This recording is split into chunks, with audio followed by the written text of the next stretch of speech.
बच्चों, नए वर्ष की ढेर सारी शुभकामनाएं।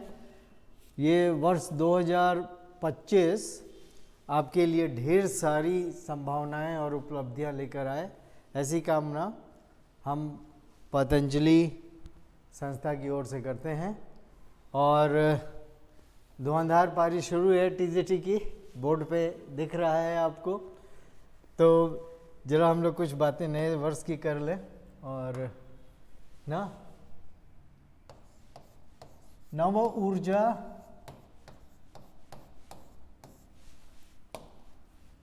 कुछ अच्छी अच्छी बातें शुरू में। नव ऊर्जा, नव उल्लास,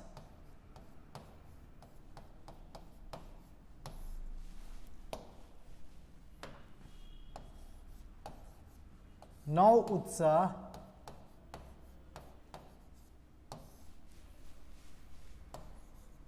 के साथ टीजीटी। देखिए, पतंजलि में ये जो मिशन मैन है संजय जी, उन्होंने बहुत विशद रूप से टीजीटी को एक टारगेट बनाया है आपके लिए, क्योंकि ये एक बहुत बड़ी सोच है बच्चों। क्योंकि एक वैक्यूम सा हो गया है, अभी कोई वैकेंसी नहीं आ रही है, कोई डेट अनाउंस नहीं हुआ है, तो आपको बिल्कुल प्रिपरेशन के मोड में रखने के लिए संजय सर ने ये किया है और एक ज़बरदस्त टीम बनाई है, जो मुझे लगता है कि इंडिया की सर्वश्रेष्ठ टीम है।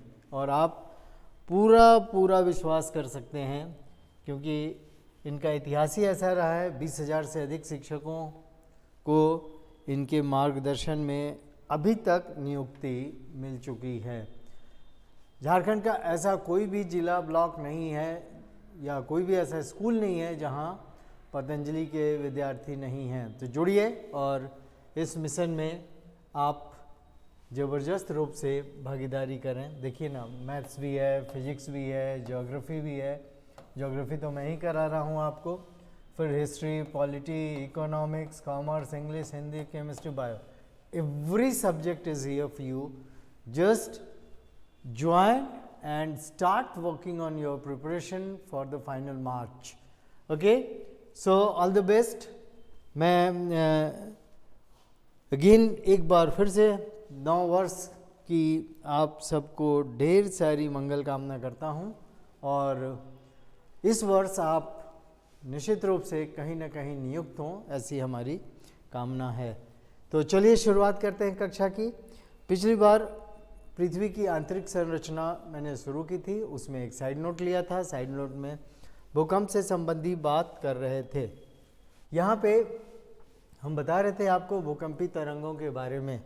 तो भूकंपी तरंगे 3 प्रकार की होती हैं, ये बात हमने आपको बताई, और तीनों की प्रकृति क्या है ये बात बताई। आज कुछ और इनकी विशेषताओं को लेते हुए हम लोग आगे का काम शुरू करेंगे। देखिए, ये 3 प्रकार की तरंगे हैं, यहाँ पर एनिमेशन में दिख रहा है, you can see here.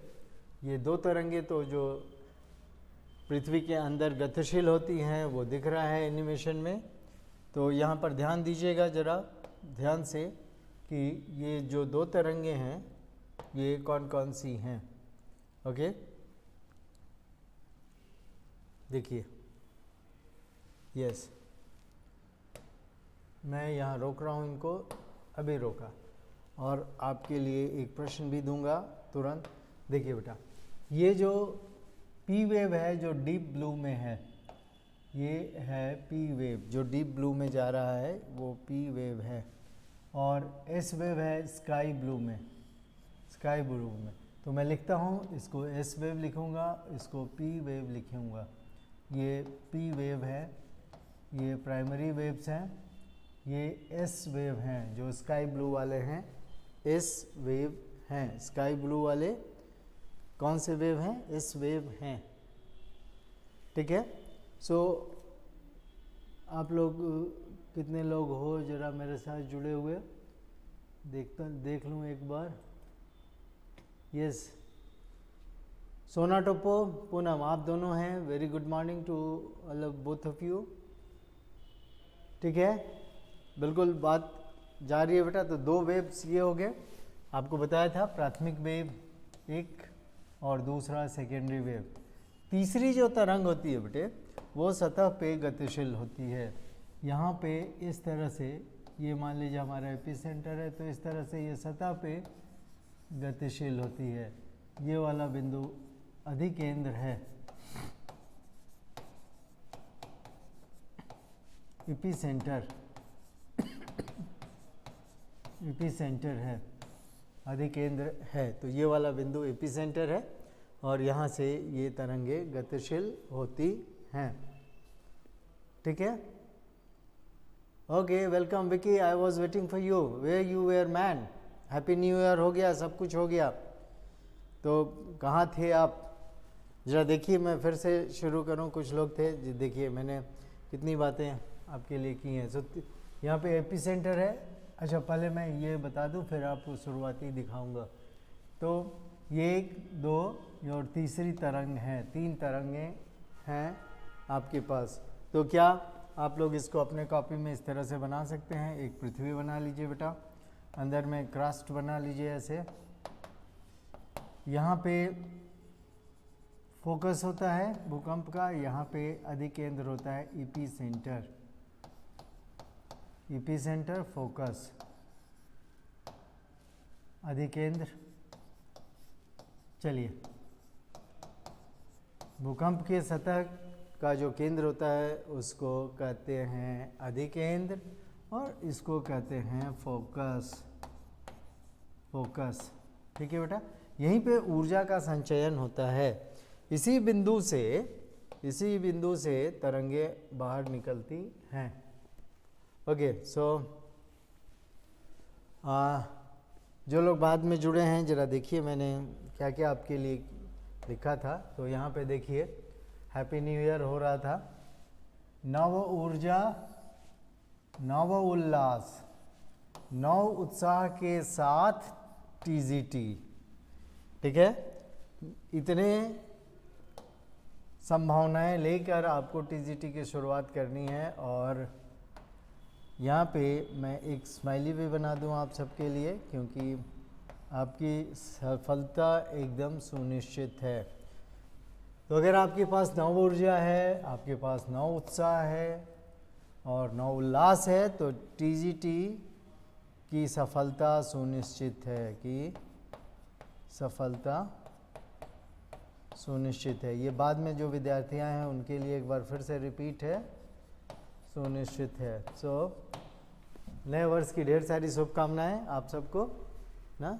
Sonal यहाँ बाद में आए, विकी भी बाद में आए हैं, तो विशेषकर आप दोनों के लिए, क्योंकि पूनम और सोना वगैरह को ये विशेष मैंने संप्रेषित कर दिया था शुरू में।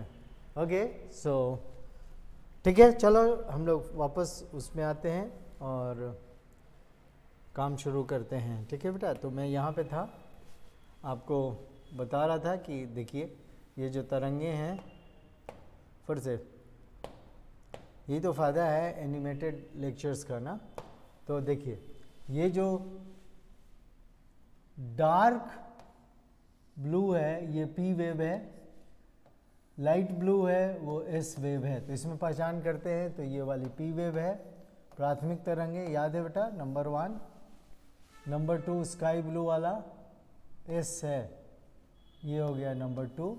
और मैंने बताया कि सेंटर से, अधिकेंद्र से एक तरंग निकलती है और इसको हम लोग बोलते हैं एल वेव, ऐसे।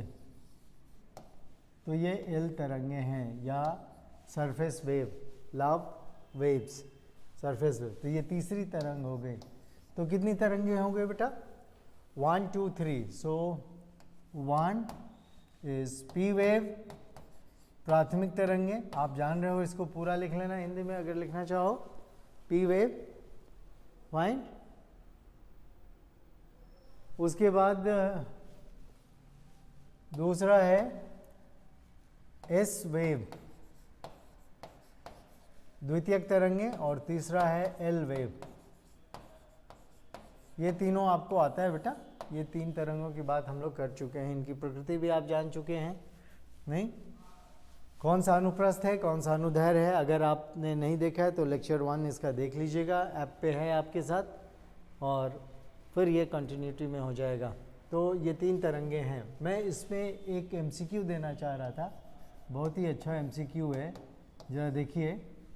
निम्न भूकंपी तरंगों पर गौर करें।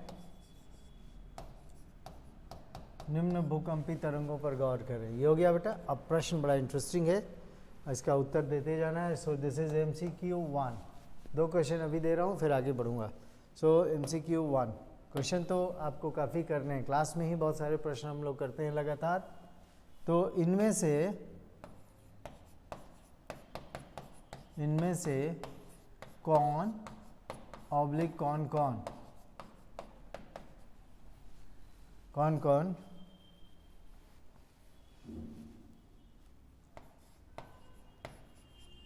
विध्वंस के लिए जिम्मेवार हैं। जब भूकंप आता है तो बड़े पैमाने पर विध्वंस होता है। क्या बिल्डिंग्स, क्या भवनें, क्या पुल, सब के सब धराशायी होने लगते हैं। तो इनमें से कौन कौन इसके लिए जिम्मेवार हैं? ऑप्शंस बड़ा मज़ेदार है बेटा। तो यहाँ पे ऑप्शंस है A all, B 1 2, C 3 and D 1 and 3। ये ऑप्शंस हैं आपके पास, और आपको सबको उत्तर देना है जितने लोग जुड़े हुए हो। Yes, so please respond, answers लिखना है। ठीक है, ABC करके लिखना है बेटा, ABC करके लिखे। आंसर्स यहाँ पे दिया हुआ है ABC करके। ठीक है, सो ABC करके आंसर्स देना है। तो इसके अनुसार काम करना है। तो इसमें से कौन विध्वंस के लिए जिम्मेवार है बेटा? दूसरा MCQ 2,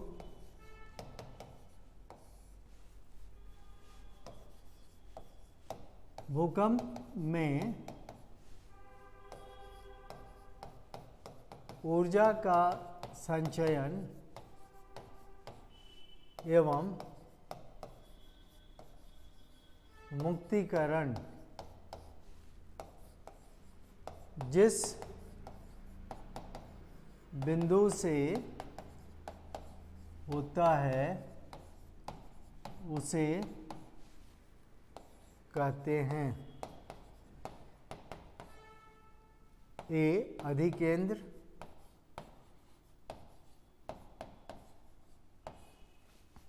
बी परिकेंद्र,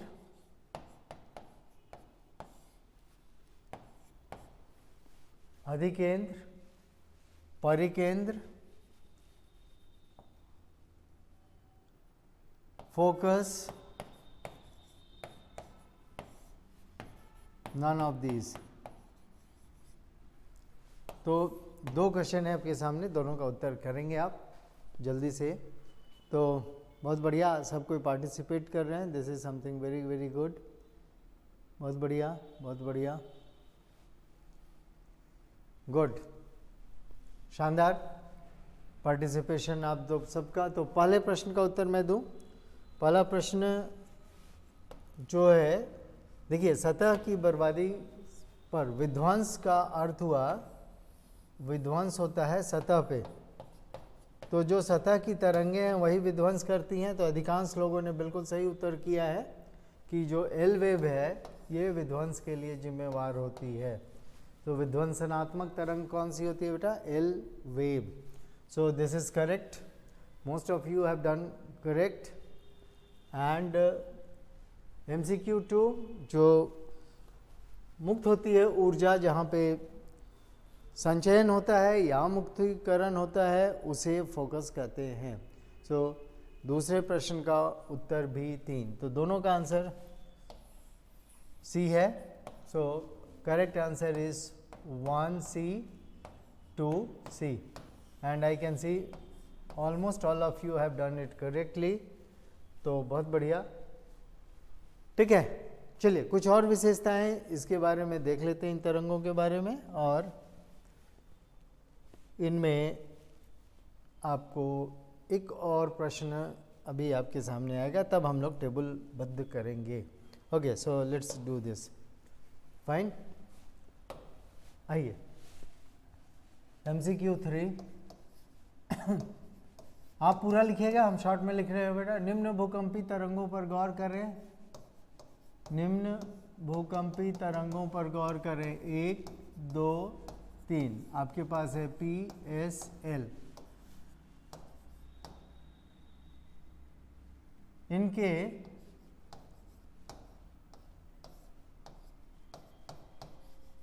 गति का घटता क्रम है। गति के अनुसार इनको सजाना है।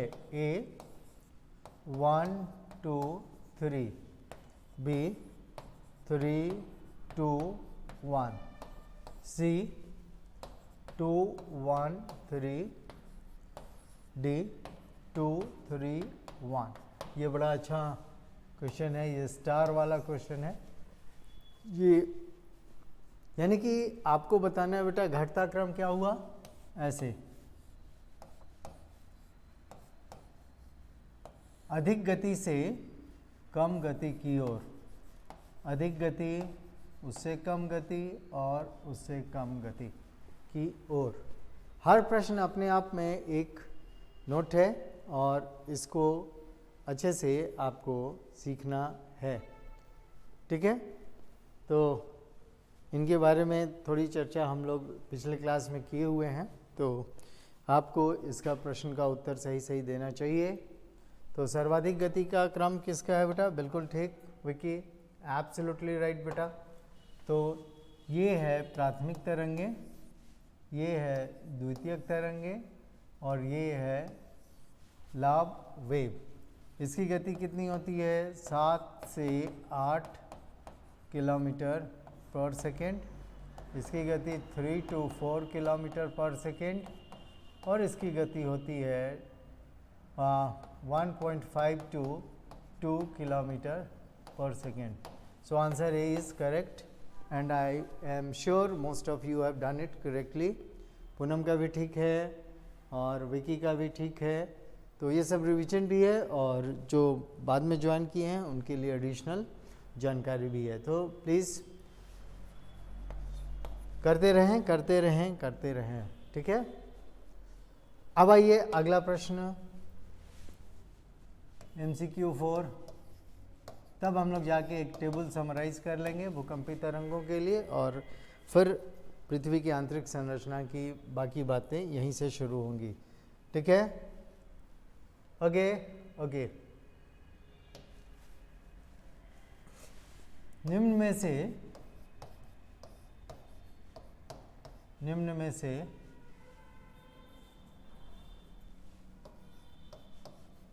कौन सी भूकंपी तरंग केवल ठोस माध्यम में गमन करती है?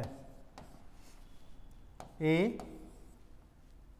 बी प्राथमिक, सेकेंडरी और डी का आंसर बड़ा बढ़िया है बेटा, एस एंड एल बोथ। अगला स्टार क्वेश्चन, डबल स्टार वाला क्वेश्चन है ये और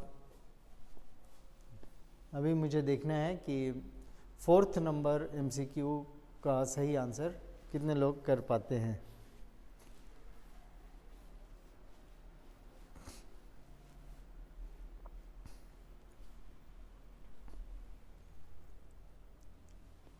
सबका आ गया आंसर?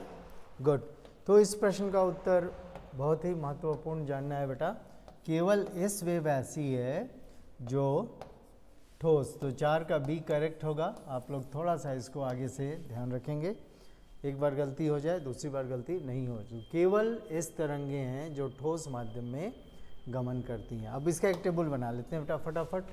सो जल्दी से आ जाइए। भूकंपी तरंगे, सिस्मिक वेव्स, इंग्लिश विद्यार्थी, seismic waves and divided into 2 groups, body waves, काया तरंगे, ठीक है बेटा। तो काया तरंगे और सतही तरंगे, सतही तरंग एक ही है इसलिए तरंग इसको लिख रहे हैं हम लोग। सतही तरंग और काया तरंग में ये डिवाइडेड है। ओके नाउ, तो काया तरंग में 2 है, आप जान रहे हो बेटा, हम पूरा नाम लिखने। P waves 1 number, 2 number S wave द्वितीयक तरंग सेकेंडरी वेव्स, और यहाँ पे एक ही वेव है तो 3 नंबर एल वेव। लव तरंग कहते हैं इसको, लव लॉन्गिट्यूडनल नहीं, लव तरंग। ये ट्रांसवर्स प्रकृति वाली होती हैं, लंबवत वाइब्रेशंस होता है, दाएं बाएं होता है लेकिन लंबवत होता है, ठीक है। ओके सो ये हैं। अब इनकी कुछ प्रॉपर्टीज़ हम लोग सीख लेते हैं जल्दी। यस तो प्रॉपर्टी के लिए तीनों का हम लोग ये बना लेते हैं एक टेबल की तरह बेटा। Good.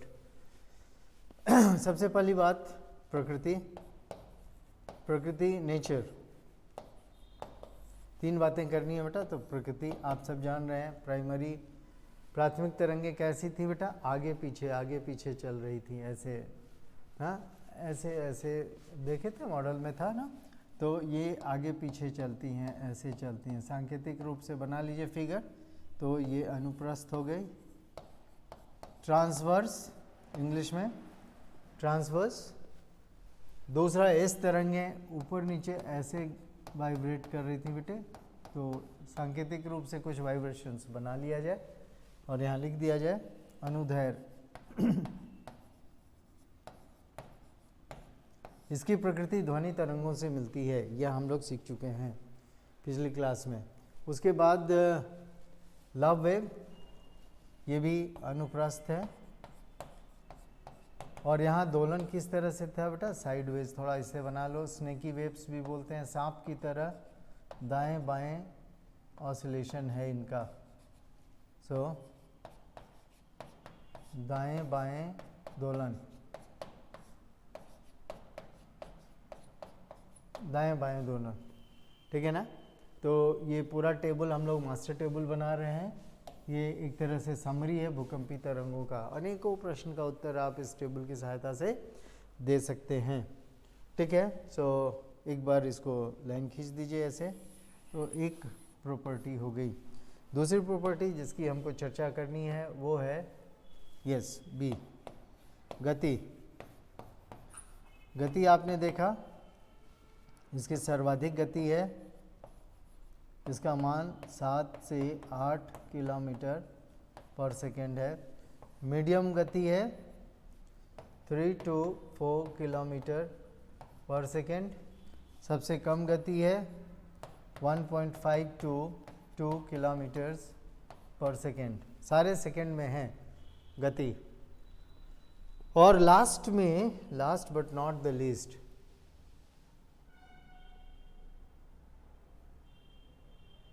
Yes last but not the least, तो माध्यम, गमन माध्यम, जो आप लोग गलत किए थे। अब मुझे विश्वास है आगे गलती आपसे हो ही नहीं सकती है ये टेबल जानने के बाद। तो अगर टेबल पूरा क्लियर हो जाएगा तो मेरे को लास्ट में लिख दीजिएगा कि यस टेबल इज डन। गमन माध्यम, तो पी तरंगे ठोस में भी जाती हैं एवं तरल में जाती हैं बेटा, दोनों में। ये स्टार लगा के लिख रहा हूँ, एकदम गांठ बांध के याद रखना। ओनली सॉलिड, केवल ओनली सॉलिड इसी ने बताया पृथ्वी के अंदर का भाग तरल है, कैसे अभी समझाऊंगा। और उसके बाद सतही तरंगों में आपको ठोस एवं तरल दोनों,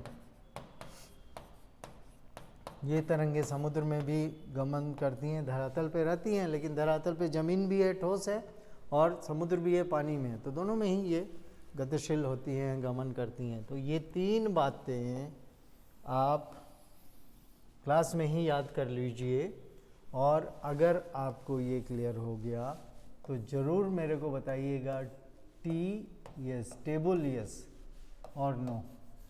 तो टेबल यस और नो सबका मेरे को चाहिए स्क्रीन पे, ठीक है। चलो विकी बताओ, पूनम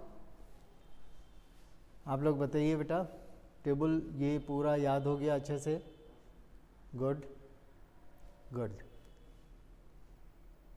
चलिए बहुत बढ़िया। अब इसके बाद आप समझने की कोशिश कीजिए, ठीक है ना। एनिमेशन में हम आते हैं और तब आपको समझाते हैं पृथ्वी की आंतरिक संरचना आगे कि कैसे ये मदद करता है भूकंपी तरंगों की जो प्रकृति है, विशेषकर किसकी बेटा? एस एंड पी वेव की। तो यहाँ पे एक नोट आएगा नीचे में, टेबल के नीचे में, हाँ यहाँ पे एक नोट आएगा, इस नोट को अच्छे से लिखेंगे आप लोग। Fine, just write down this note. Note, चूंकि इस तरंग केवल ठोस माध्यम में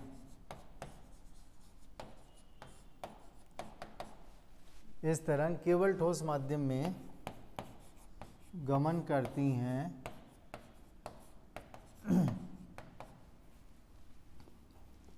अतः ये पृथ्वी की आंतरिक संरचना के निर्धारण में सबसे महत्वपूर्ण भूमिका निभाती हैं।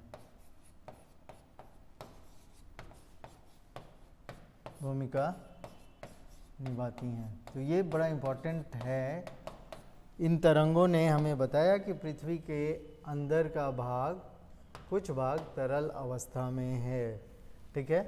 तो इस तरंग ने हमें बताया ना पृथ्वी की आंतरिक संरचना कैसी है। पृथ्वी की आंतरिक संरचना के निर्धारण में सबसे महत्वपूर्ण भूमिका निभाती है, ये बात आपको याद नहीं रखनी। एमसीक्यू में भी पूछ सकता है कि एस एल, आपके पास तीन तरंगें थी ना बच्चों, पी एस एल में से पृथ्वी की आंतरिक संरचना के निर्धारण में ना महत्वपूर्ण भूमिका किस तरंग द्वारा निभाया जाता है? तो वो है इस तरंग। एस फॉर सॉलिड, ऐसे भी याद रखना है, एस फॉर सॉलिड, ठीक है। हाँ, पी वेव लॉन्गिट्यूडनल है बेटा, वो आगे पीछे दोलन कर रहा था, ये वाला है, देखो पी वेव, मैं दिखला भी देता हूँ, कोई बात नहीं, आओ देखो, यहाँ पे हम लोग आ जाएंगे थोड़ा सा, तो हम आपको फिर से दिखला देते हैं पी वेव। उस दिन दिखलाया था ना बेटा, अभी फिर दिखला देते हैं। जॉर्जियन मैटर, देखो ये देखो सामने तुम्हारा प्राथमिक वेव है, दिख रहा है, ये है सेकेंडरी वेव और ये है एल वेव, ठीक है, गुड। अभी देखो फिर से मैं दिखला दूं एक बार और आपको, ये देखो, ठीक है ना। तो ये जो बोर्ड पे दिख रहा है तुम्हारा, ये जो बोर्ड पे दिख रहा है बेटा, इसमें दोलन कैसे है आप देखो, आगे पीछे ऐसे है ना, ऐसे दोलन है, आगे पीछे ठीक है, जरा देखना।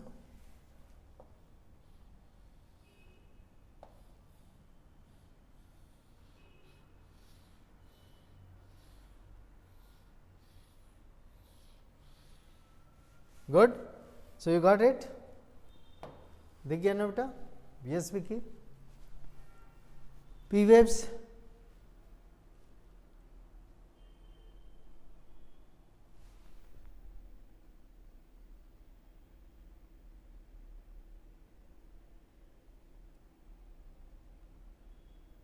प्रकृति में उल्टा लिख दिया क्या? ओहो, उल्टा हो गया, इसको ठीक करेंगे। ठीक बात है विकी, थैंक यू। यहाँ पे प्रकृति में ये यहाँ आएगा, ये यहाँ आएगा। करेक्ट करेक्ट, बहुत बढ़िया। तो प्राथमिक वेव अनुदैर्ध्य है और इसकी तुलना हम लोग ध्वनि तरंगों से करते हैं। ध्वनि तरंगों की तरह है, ध्वनि की तरह है, और ये अनुप्रस्थ। ठीक है, यू गॉट इट। तो इसको ठीक ही कर लें, फाइन। तो इसको ठीक कर लेते हैं बेटा। इसको यहाँ से हटाया, इसको यहाँ से हटाया, इसको भी हटा दिया जाए, इसको भी हटा दिया जाए। गुड। अब बात को, चूँकि टेबल है तो इसको ठीक करना भी ज़रूरी है। बहुत बढ़िया विकी, इसका अर्थ है पिछली क्लास को ध्यान से किया है आप लोगों ने, बहुत बढ़िया। तो इसको ठीक कर लें। ओके, सो इसकी प्रकृति है, पी तरंगों की प्रकृति कैसी है बेटा? अनुदैर्ध्य, लॉन्गिट्यूडनल, लॉन्गिट्यूडनल, और इस तरंगों की अनुप्रस्थ, ट्रांसवर्स।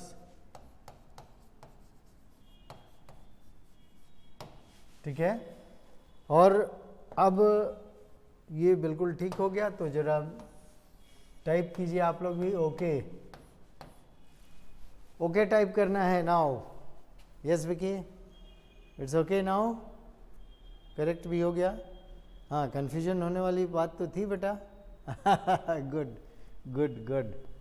इसका अर्थ है कि पिछला क्लास ध्यान से आप लोगों ने किया है, ये हम लोग समझे हैं। ठीक है, गुड। चलिए, तो अब हम लोग ये नोट कर लिए, टेबल भी यस हो गया। तो आगे आते हैं पृथ्वी की आंतरिक संरचना के बारे में। जो एनिमेशन चल रहा था उस पर फिर से काम करते हैं, आपको दिखलाते हैं। यस, देखो बेटा, यहाँ पे ध्यान से देखो, दोनों ही एनिमेशन पे गौर करना है। एक आपका प्राथमिक वेव है, पी वाला, ठीक है, प्राथमिक वेव है, देख रही है, mental outer core, inner core सब लिखा हुआ है। यस, तो जरा मेरे को बताइए। Okay, very good. सभी तरंगों पे गौर करना है, तो आप इस पे गौर करेंगे, प्राथमिक तरंग पे, इस वेव पे, और मुझे एनिमेशन देख के बताएंगे कि आपको क्या स्पेशल दिखता है। कुछ स्पेशल दिख रहा है और मुझे बताएंगे कि क्या है, एक लाइन में लिख के। So what you see here in animation, क्या दिख रहा है आप लोगों को? कोई विशेष बात दिख रही है? मैं देखता हूँ आप लोग क्या कमेंट करते हैं, जल्दी से बताइए। इस एनिमेशन में कुछ स्पेशल दिखा आपको? Yes, waiting for your comment. सब कोई लिख के बताइए कि इसमें क्या स्पेशल दिखा आपको। What special you have seen here. इस जो एनिमेशन दिख रहा है, आपको मालूम है कि डार्क वाला पी वेव है और ये वाला एस वेव है।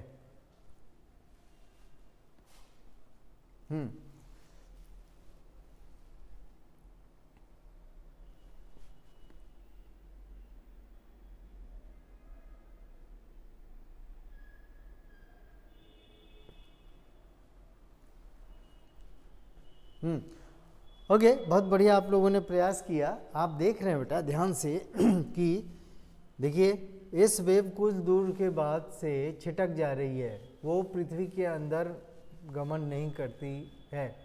इस वेव छिटक जा रही है, वो पृथ्वी के अंदर गमन नहीं करती है। जरा देखिए ध्यान से, यही बताने की कोशिश है कि इस वेव जो है, यहाँ देखिए ये पी वेव है, पृथ्वी के अंदर आ रही है, तो पी वेव पृथ्वी के अंदर आ रही है, लेकिन एस वेव इधर से बाहर आ जाती है, ऐसे यहाँ पे आके टकराएगी, इधर आके इधर टकराएगी, तो यहाँ तक तो एस वेव आ रही है, लेकिन नीचे में ये गमन करते हुए केवल पी वेव ही आ पाती है यहाँ पे। इसका अर्थ क्या हुआ बेटा? इसका अर्थ ये हुआ कि यहाँ पर, यहाँ तक ये सॉलिड था और जहाँ से ये छिटकना शुरू हुआ, इसका अर्थ है ये भाग तरल है। बात समझ में आ गई बेटा? तो ये भाग तरल है, इसीलिए इस वेव इसमें नहीं गई। तो फोकस के दूसरी ओर या अधिकेंद्र की दूसरी ओर हमें किस तरंग की प्राप्ति होती है? केवल पी तरंग की प्राप्ति होती है। तो केवल पी तरंग की प्राप्ति इस बात को सुनिश्चित करती है कि यह भाग तरल है, इसीलिए यहाँ पर एस वेव नहीं आ पाता है।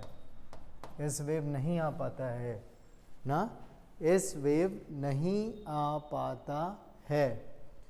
नहीं तो कितनी बढ़िया बात हो गई बेटा। तब हमने देखा क्या कि भाई यहाँ पर ऐसे आया, इधर से सब चला था, तो यहाँ से छिटक के इधर आ गया ना पी वेव, जबकि सॉरी एस वेव, और यहाँ पे पी वेव ही आ रहा है, इधर ऐसे पी वेव आ रहा है, ठीक है ना। तो यानी कि ये तरल था, इसीलिए इसमें एस वेव गमन नहीं किया, और ये फिर ठोस है। आप जानते हैं अधिक दबाव के कारण ये ठोस की तरह व्यवहार करता है, तो इधर आ गया केवल पी। तो इसकी प्रकृति ने हमें बताया कि अंदर ऊपरी ठोस भाग है, हम लोग जान रहे हैं, तो बीच का तरल भाग है, ये बताया एस वेव ने, और फिर ठोस। तो त्रिस्तरीय संरचना की प्राप्ति हमें इन्हीं निष्कर्षों के आधार पे होती है। तो एक डायग्राम आपके बोर्ड में कुछ इस तरह से बनेगा बेटा, आप लोग भी इसको एक बना लीजिए, ठीक है। तो यहाँ पे ईपी सेंटर है, यहाँ पे इसका फोकस है, ये भाग ठोस वाला है, क्रोड है, यहाँ पे ये मान लीजिए कि ऊपरी प्रवाह, ये तरल हिस्सा है, तो ये तरल हिस्सा है, ठीक है बेटे। अब हम लोग तीनों तरंगों को बना लें। सबसे पहले हम लोग पी वेव बनाएंगे। सो प्राथमिक वेव यहाँ से निकली, ये सब इसमें जाएंगे और इधर की ओर खूब अच्छे से आपको मिलेंगे। ये सारे प्राथमिक तरंगे हैं, पी वेव्स हैं। यहाँ से यहाँ तक हमको मिला केवल पी वेव्स मिलता है नीचे में। ये वाला डायग्राम बनाइएगा जो हम बना रहे हैं आप लोग साथ साथ। उसके बाद हम लोग बात करते हैं इस तरंगों की। तो यहाँ से इस तरंगें निकली हैं, ये इस तरह से यहाँ तक आके अपना, है ना बेटा, यहाँ तक पहुँची हैं इस तरंग, इसके नीचे ये नहीं जाती हैं। तो मान लीजिए ये पॉइंट हमारा ए है, ये पॉइंट बी है, तो ए बी के नीचे, अच्छा इधर तो होगी इस तरंग, इधर भी होगी इस तरंग यहाँ भी पहुँचेगी, इधर भी पहुँचेगी, ऐसे ऊपर रहेगी, पी भी रहेगी बेटा। तो इसमें पी भी है, इधर पी भी है, पी भी, बाकी जगह ये पहुँचेंगे, पी भी पहुँच रही हैं, पी भी पहुँच रही हैं, पी भी। और एल तरंग तो सतह पे होती हैं, ये आप जानते हैं। फिर फिजिक्स में एक प्रक्रिया है जिसे हम लोग कहते हैं अपवर्तन। तो अपवर्तन के कारण यहाँ पे बेटा कोई भी तरंग नहीं पहुँच जाती है। इसमें हम लोग सिस्मिक ना शैडो जोन कहते हैं। यहाँ P A A B C D कह दीजिए। तो सी डी में आपको केवल पी है, बी डी में कोई तरंग नहीं है। इनको हम लोग बोलते हैं भूकंपी छाया क्षेत्र, भूकंपी छाया क्षेत्र, सिस्मिक शैडो जोन, इसको बोलते हैं इंग्लिश में सिस्मिक, दोनों ओर होता है ये seismic shadow zone, shadow zone, भूकंपी छाया क्षेत्र, सिस्मिक शैडो जोन, भूकंपी छाया क्षेत्र। तो ये वाला बिल्कुल स्पष्ट है, इधर केवल पी मिलता है, ये हमारा ईपी सेंटर है, यहाँ पे ईपी सेंटर है, ये फोकस है जो यहाँ पे छुप गया है, मैं वापस इसको लिख दिया एफ फोकस। तो ये डायग्राम है भूकंपी तरंगों का। तो फिगर ए, काया तरंगें दिखाई गई हैं, आप भी लिख लीजिए काया तरंगें, ठीक है। तो ये डायग्राम अगर क्लियर है तो आप ए मैंने चित्र ए यस या नो लिखें। चित्र ए बी के नीचे केवल, दूसरी ओर केवल मिलते हैं। फिर मैं थोड़ा लिखवा देता हूँ, आपको लिखना होगा। सो जस्ट राइट, डायग्राम बन गया और इसके बाद डायग्राम बना के लिखना है आप लोग को, तो उसको लिख लें, ठीक है ना बेटा। नोट के साथ में ये चल रहा है, नोट के साथ में ये चित्र बना लेना है, उसके बाद आपको लिखना है।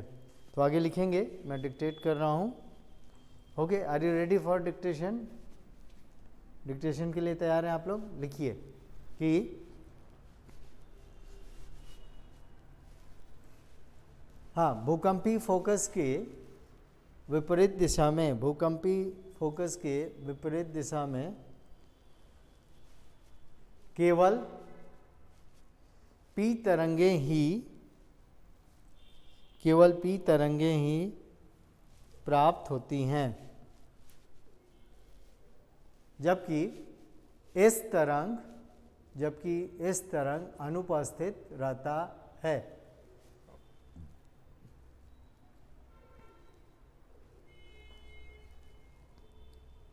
जबकि इस तरंग अनुपस्थित रहता है। So just opposite to focus we observe only P waves while S waves remains absent. This clearly reveals the fact that some portion of Earth's interior is in liquid state. Some portion of Earth's interior is in liquid state. यह निश्चित रूप से यह बतलाता है कि पृथ्वी का आंतरिक हिस्सा का कुछ भाग, पृथ्वी के आंतरिक हिस्सा का कुछ भाग तरल अवस्था में है, तरल अवस्था में है। यही कारण है कि इस तरंगें जो केवल ठोस माध्यम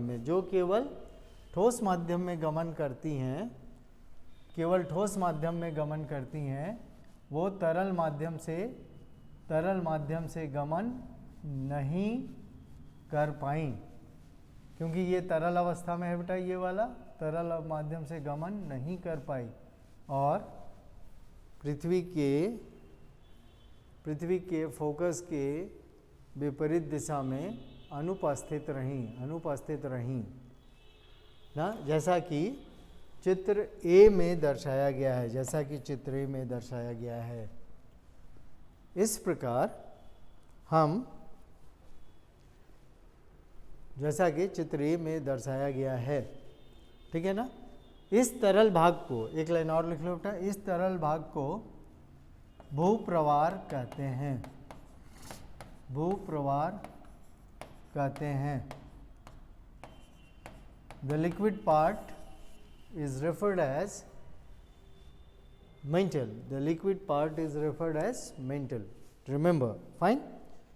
और इस प्रकार से, अब आ जाइए पैराग्राफ चेंज करके लास्ट में लिखिए, इस प्रकार से हम पाते हैं कि पृथ्वी पृथ्वी का आंतरिक भाग त्रिस्तरीय है। This is how we conclude that Earth's interior is divided into 3 clear layers। त्रिस्तरीय है जिसे नीचे दर्शाया गया है। तो एक डायग्राम इस तरह से बना लो बेटा, और डायग्राम के साथ ही इसको दर्शा दो ऐसे। त्रिस्तरीय है तो पहला स्तर, दूसरा स्तर, तीसरा स्तर।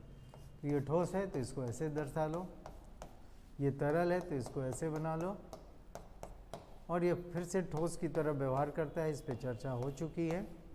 ठीक है, त्रिस्तरीय है। तो आप इन सारे स्तरों संस्तरों को लिख लो। ठीक है बेटा, तो पहला है,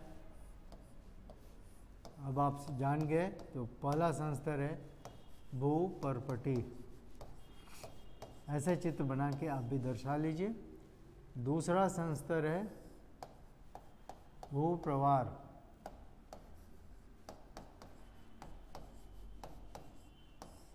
और तीसरा संस्तर है, थर्ड लेयर है क्रोड। इंग्लिश वाले विद्यार्थी, हिंदी वाले विद्यार्थियों को भी कुछ इंग्लिश तो जरूर लिखना चाहिए बेटा। ये है क्रस्ट, पर्पटी को बोलते हैं क्रस्ट, भूप्रवार को बोलते हैं मेंटल, और क्रोड को बोलते हैं कोर। तो त्रिस्तरीय संरचना है। डायग्राम के साथ ये बिल्कुल अब स्पष्ट हो गया है आपको। ठीक है, तो त्रिस्तरीय संरचना है। अब बताइए, how did you find today's lecture? मजा आया विकी? एकदम एक एक चीज़ क्लियर हो गया बेटा। त्रिस्तरीय संरचना तक हम लोग पहुंच गए हैं। अब नेक्स्ट क्लास में हम लोग एक एक उठाएंगे, भूपर्पटी की संरचना करेंगे, भूप्रवार की संरचना के बारे में बताएंगे, और क्रोड के बारे में बताते हुए जो नेक्स्ट क्लास है उसमें क्या क्या हम लोग करने वाले हैं बेटा। नेक्स्ट क्लास में अगर पढ़ पाइए तो पर्पटी, ठीक है, पर्पटी की बनावट करेंगे। ठीक है, फिर आपको आंतरिक मंडलों के बारे में बताएंगे, आंतरिक मंडल के बारे में बताएंगे, और यहीं से आपको बताएंगे स्थल मंडल क्या होता है। स्थल मंडल की एग्जैक्ट परिभाषा बताएंगे, स्थल मंडल क्या होता है। जब स्थल मंडल आप सीख जाएंगे और आंतरिक मंडल सीख जाएंगे तो यहीं से विवर्तनिक प्लेट पे हम आ जाएंगे। विवर्तनिक प्लेट, एक भी क्लास आगे मत छोड़िएगा और लगातार बने रहिएगा। अगर क्लास गलती से छूट जाता है तो उसका वीडियो देख के क्लास में आइएगा। ठीक है ना। विवर्तनिक प्लेट को क्या बोलते हैं बेटा इंग्लिश में? Tectonic, tectonic plates. ठीक है, तो एक बार फिर आप सबको ढेर सारी शुभकामनाएं, मंगल कामनाएं। नया वर्ष निश्चित रूप से आपको ना एक सरकारी नौकरी मुहैया कराए, ऐसी मेरी ईश्वर से प्रार्थना है, और मुझे विश्वास है कि आप अवश्य हासिल करेंगे। लगे रहिए बेटा एवरीडे। ठीक है ना। अच्छा, आप सब मेरा पर्सनल नंबर भी लिख सकते हैं, 9910869818। डॉक्टर शशि शेखर। अगर कोई डाउट है बेटा ना तो व्हाट्सअप कर देना। आप व्हाट्सअप कीजिएगा तो हम केवल बताइएगा कि टीजीटी क्लास में है डॉक्टर शशि शेखर, तो हम उसको नेक्स्ट क्लास में निश्चित रूप से अपने डाउट को, अगर कहीं कोई कमी रह जाती है तो आप लोग चूँकि हमसे दूर हो तो ये एक अच्छा जरिया है जिस पे आप अपने डाउट्स हमें भेज सकते हैं। कुछ सजेशन है आपके पास तो वो भी भेजिए। ठीक है, और गुड, अधिक से अधिक अपने मित्रों को बताइए भाई कि ये जो पतंजलि की भूगोल की क्लासेस हैं ये ना बिल्कुल स्पेशल हैं। आप, मेरा क्या नारा है बेटा? You feel geography, you feel geography here. आप भूगोल महसूस करते हैं, यस और नो बेटा? एम आई राइट और रॉन्ग? हियर। सीखते ही नहीं हैं,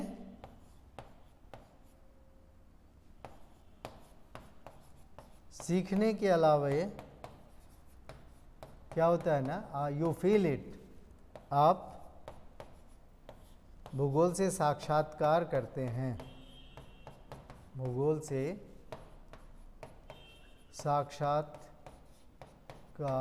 करते हैं ना। ये जो नीचे वाला सेंटेंस है, आप बताइए बेटा ये ट्रू है या फॉल्स है। आपने इतनी क्लासेस मेरी किए हैं तो मेरे को बताना पड़ेगा आपको कि एम आई राइट और रॉन्ग, ठीक है।